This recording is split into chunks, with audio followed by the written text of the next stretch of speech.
Sa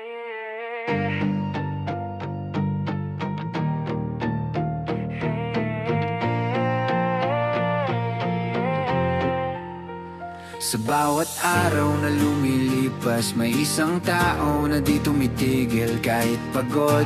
Tuloy lang sa laban, ito ang kwento ni Jomar Kadlawan. Umaga pa lang gising na may kamera sa kamay, nagko-content, gumagawa ng paraan sa buhay. Walang crew, pero may puso, kahit simpleng video ginagawang totoo. Sa init ng araw, hawak ang pangarap, naglalako ng balot. Pinoy tsitsarong baboy sa kalsada, ngiti sa labi kahit pawis ang kapalit. Basta may kinita, panalo kahit bitin. Kahit minsan, parang walang nakakakita, alam niya, isang araw maririnig din siya.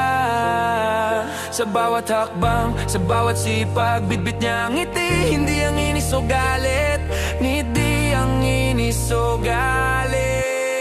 Si Jomar Kadlawan, walang tigil, walang iwanan. Araw-gabi, trabaho lang sa daan o sa barangay tanodan. Kahit walang bayad minsan, sige lang, tuloy laban. Yan ang tunay na sipag, puso ng sambayanan.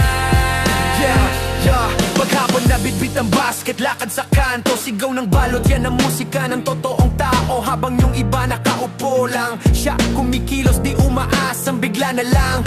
Pagdating ng gabi, tanod ng barangay, tagabantay ng katahimikan. Kahit puya, tuloy buhay, hindi artista pero bida sa kwento. Yung sipag niya di mo mabibili sa kwarto. Jomar Kadlawan, walang tigil, walang iwanan.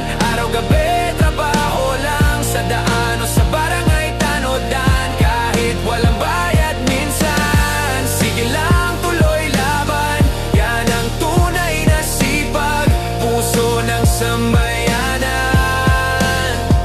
Hindi kailangan ng yaman para maging inspirasyon.